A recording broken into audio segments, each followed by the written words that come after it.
Hey y'all, it's Bear. It's Tuesday, November 13th, 2025, and I just I saw something earlier that I wanted to reflect on, and it made me realize that I haven't actually talked a lot about this. I haven't given like a lot of updates over the last couple months, and partially that's just because I'm trying to keep my head down. Partially it's because stuff has impacted me emotionally, and I've just kind of needed to take a step back. And then also because there's been so many changes, it's like, God, if I was getting out there and doing an update video every time something changed, everybody would be confused. And yeah, so okay, so to give a quick update on the timeline and how things have progressed, um, the policy for trans service members obviously changed, and we are considered no longer qualified to serve. Um, and there's one overarching policy that's kind of the guidelines on how to process people out. Um, but back in May, um, the guideline was put out that anybody that wanted to volunteer to separate had to do that by a certain deadline in June, and then people who didn't volunteer, that steps would be taken to involuntarily separate them by July. So obviously that went through a lot of like ups and downs and backs and forth that I'm not gonna get into right now. But basically, in July, when that involuntary separation process was triggered for people like myself who weren't going to volunteer to separate, um, part of that was that our commanders had to notify the military personnel reporting system, which is called DEERS, Defense Enrollment Eligibility Reporting System, DEERS. The commanders who had identified trans troops already had to order that system to reverse our gender markers. So for the Air Force, that's the Air Force Personnel Center. So every branch has got a different like way that they govern that. And back in July, I went into my commander's office, and he read off a memo verbatim, just saying that yes, I would be referred to the medical review board for involuntary separation, and that furthermore, um, he would be notifying AFPC of the need to reverse my gender marker. And like I knew that the first part was coming about the medical review. I didn't realize that they were going to be reversing our gender markers.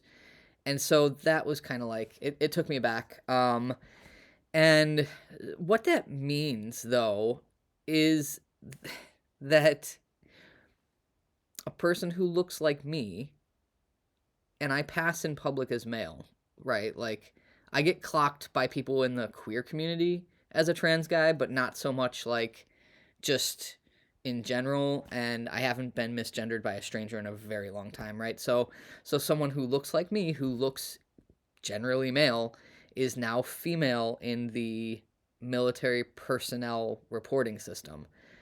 What that means is that I have to adhere to the standards, the presentation and grooming standards for um, females, right? And that's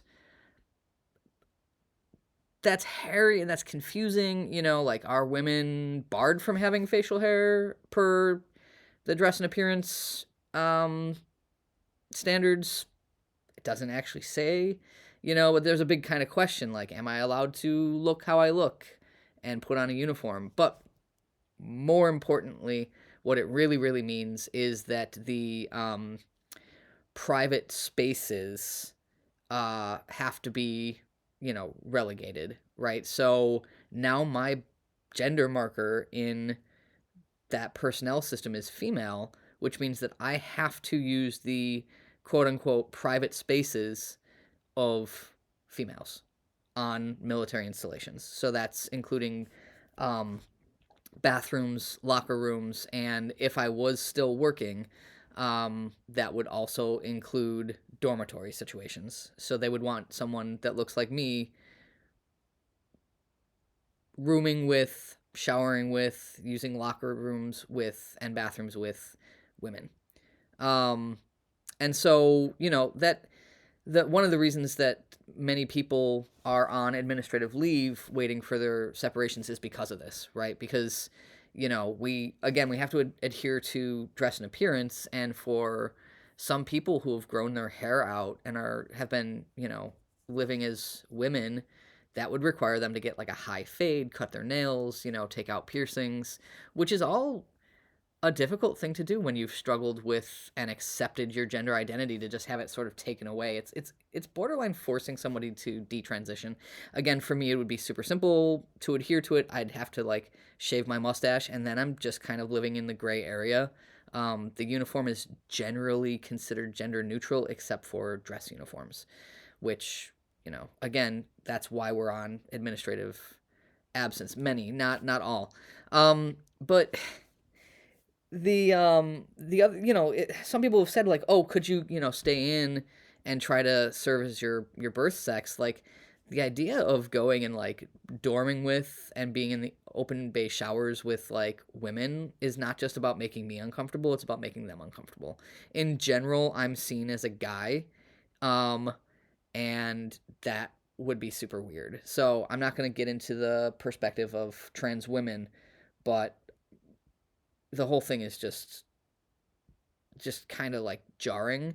And what that's meant though is that when I go on base for any kind of appointments, I generally can't use the bathroom unless there's a family bathroom, which most of those facilities don't have.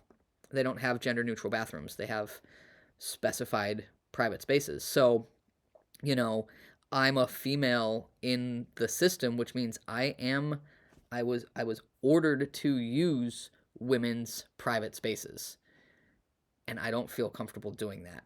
And it's not just about my comfort, it's about their comfort.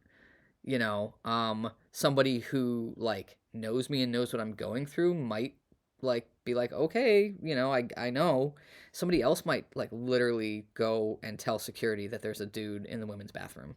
And again, that's kind of a comment on how these policies like put trans men in a really weird gray area. And I'm again not gonna speak to the trans female perspective and stuff. But another thing that just came up, which I just saw, I get a lot of my updates just literally through social media. It's just part of our network that I'm a part of. I just kind of stick in there and listen to what people are going through. I reflect on what I'm going through, ask for advice. It's why you have networks. It's why the internet is not necessarily the worst place. But what I saw earlier was that somebody who's being impacted by this ban has used their knowledge and their training to try to get a contractor position with, I don't know who, but like they need to get a common access card in order to like hold that position and get that job. And there's a discrepancy between their gender marker in the system because the system mandates common access cards, um, and their gender marker everywhere else. So, for instance, someone like me, right? Like, I transitioned in 2014 and 2015. In 2015, I had my name legally changed and my gender marker changed on every single form of documentation that pertains to me. Period. Passport, birth certificate, driver's license, taxes, everything for me is updated to male. And when I applied to join the military, I applied as a male and I gave them my name change documentation, you know. And so now the only place in the world I'm considered a female is the military. But if I was to go try to get a contractor position, and that has come up for me. I had somebody talk to me about, um, possibly taking on a contractor role. There would be a discrepancy, and I don't know how to get around that. I don't know if that's something that would negate this person's eligibility, or if it's just something that they would have to just kind of live with that being in the system. Like, I literally don't know. This is uncharted territory completely. And the feedback that was given to that person was like, uh, we're not really sure if that can be changed once you're separated, or if the because of the policies and everything, if that's just how it's gonna have to be, and we don't know if that's gonna like take this person's opportunity away. So yeah, like I said, I haven't reflected on that change for me. It it's not easy, but it's not literally the worst thing, because I'm not working. I'm not in the position where I would have to go be in a dorm again, or anything like that. And what I do is I just work around it. If I have to go on base, um, I stop at a gas station before I get to base, and I use the bathroom, and I just literally suck it up and hold it while I'm on base so that I don't get in trouble, because going into a women's room, again, somebody's going to see me and think there's a guy in the women's room. But if I go in the men's room, if somebody sees me, they could also complain and say, this person is failing to adhere to the standards, and I could get myself in a lot of trouble. And I'm just not willing to put myself in either of those positions. So what I do is I go off base, where I've never been challenged since 2015. Nobody in a public restroom or space has ever challenged me and said, "Hey, you're in the wrong bathroom." So, so that's a little bit of an update. Thanks for listening. Stay tuned for more. I don't know when I'll do more. It's really just kind of touch and go. Doing a lot of stuff that's kind of just emotional check-ins at this point, because again, you don't need to get your news from me. This stuff is all a matter of public record. So that's what's up. Thanks for listening. See you next time, whenever that is.